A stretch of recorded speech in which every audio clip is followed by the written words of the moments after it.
Hi everybody, I just wanted to do a quick talk about the Nicoletta Ceccoli Tarot. And here's the box, there's the front and the back of the box.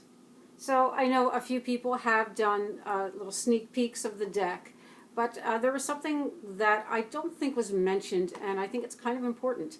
And that's that the artist herself did not craft this deck. These paintings were just part of her body of work from previous times, and Lo Scarabeo went in and tried to match up the 78 tarot cards with her existing work. So sometimes sometimes the images work very well with traditional meanings, and sometimes they don't. So as you work with the deck, you'll probably get to adapt your own meanings, or even use that in a way you would an oracle. I've been only using this for a couple of weeks, and I'm surprised that I really am finding the readings to be pretty good in spite of that. So also some of her cards, like this painting here, the original, this is the Fool, and the original painting was a larger painting, and it had a little more going on. There was like a little, I don't remember, a mouse or something that had a string attached and was pulling her. So you're not really getting that complete painting. So they have been either trimmed or in some cases actually altered. Here's the High Priestess. And you'll see the same, there's a few of the same girls over and over. And the faces sometimes, this is the Emperor. Sometimes the faces have very similar expressions in the various cards, and sometimes they're almost expressionless. And here's the Hierophant.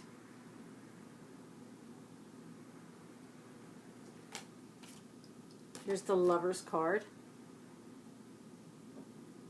So, I can understand that that's quite a big undertaking to match up, all these cards with someone's work. Here's the Chariot. And, I'm sure they did the best they could. Now, here's the Justice card. This is number 8.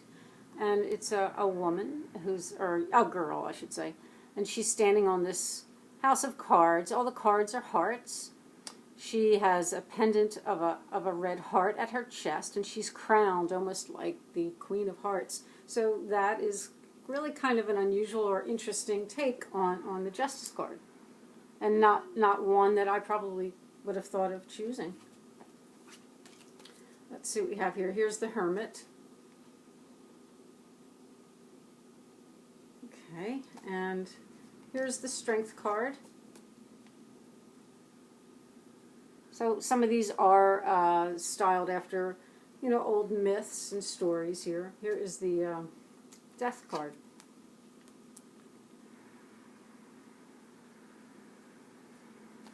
And this is Temperance, very unusual for Temperance, because, Temperance is the card of the alchemist. It's a very powerful card, a very important card, and a card in which the subject is very engaged in what they're doing, and yet here we see her with her eyes closed. She's sleeping, she's in an unconscious state. That's a little bit of a disconnect, I would think, for most of the meanings of that card. And here is the Devil card, in which she seems also, again, she's unconscious, and appears that she's about to be victimized.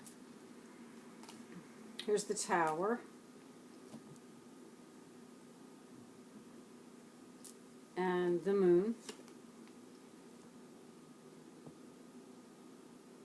So it's, has a haunting beauty. I like the Star.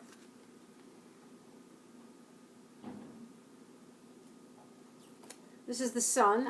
I do like that I like the beehive and the bees, that theme. However, it's very dark and stormy in the background, and generally not what you would think of with the Sun card, the success and power of the card, but I think it's still pretty nice. And here's Judgment. And here's the World, which is actually, I don't know, kind of suffocating in there. She's trapped in there. A little candy world. So, I mean, she's obviously a very skilled artist. And as I said, I've gotten, only in the last couple of weeks, I've gotten good readings from it in spite of some of those disconnects.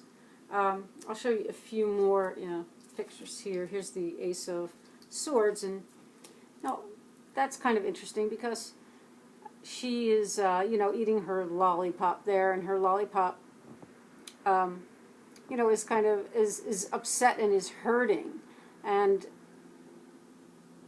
she, you can see by the girl's expression, she doesn't care. She's either unaware or does not care that she's hurting this somewhat sentient piece of candy. So I guess in that swords, maybe you're putting your thoughts above your emotions, so that could work there. I could see that. And what is this? The Ten of Swords here. It's kind of interesting. I like the Seven of Swords here. And the Six here, she's she's in a coffin. It appears to be kind of like a coffin, and she's being, her bunny friend there is rowing her, and he's crying. So there's a lot of kind of grief and idea of death in this card, which is unusual for that card.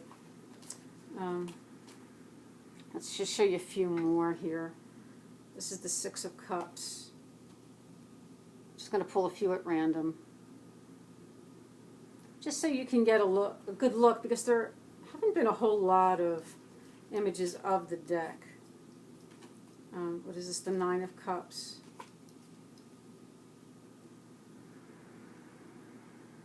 And I'll be interested to hear what people have to say about it when, when more people are working with it. This is the Five of Cups. And here's a few pentacles. Here's the Seven of Pentacles.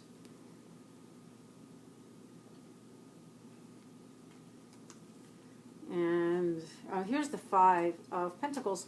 Now, that's pretty unusual for a Five of Pentacles. I almost would have seen it more as a Three of Swords. There's a bird that is, he's pecked open her chest, and I don't know, it's kind of like digging at her heart, I guess. So there's some grief and pain in there, in that image there. And what is this? I guess this is the Queen of Pentacles here. Okay. And let's do a few of the Wands. Here's the Eight of Wands.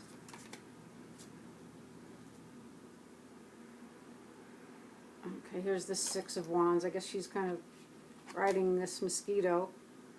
That's normally a card of victory. So, I think these cards, you're going to have to, use your intuition a little more, because, like here we go. This is the Seven of Wands, and that's kind of different than what you would normally associate with that card. But I do think that people will enjoy the artwork. She's obviously very skilled, and it's different. I have maybe a few little reservations about it, but in general, I'm pretty happy with the cards and the reading. I just want to show you a few more that, because I had done because in the past I had done such extensive research in some of these darker intelligence projects, like the Monarch Project or Monarch Programming, and like under the umbrella of MK Ultra and mind control. And there are certain types of themes that you often see that are used within those projects. And it was just kind of, it's funny to see that some in this deck.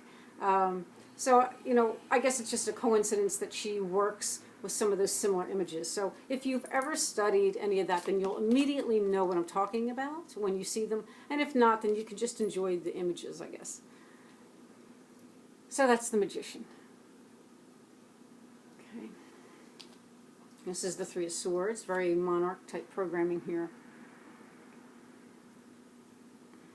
And this is the Two of Pentacles. You can see her head is not attached to her body. You see the checkerboard floor there. This is the Wheel.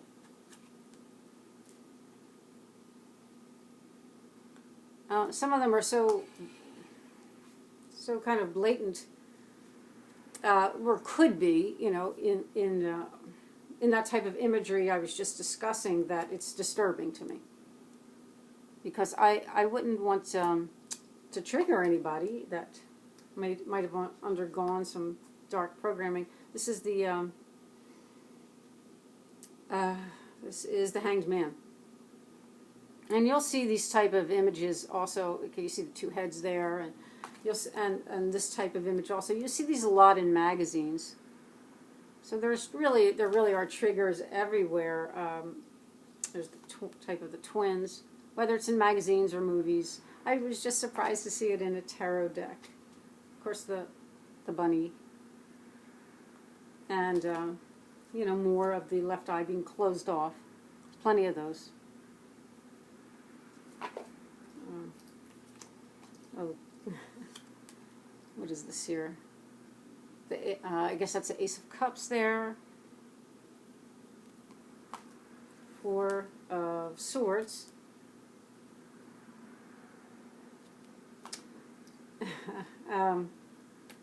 Eight of Cups, and there's the Faraday cage, which you'll often see in those programs, and Seven of Cups, and there we have Alice and the White Rabbits. So anyway, it is a nice deck, and you know, I'm happy I have it all set at the end of the day. So thank you so much, everyone. Have a good one. Bye.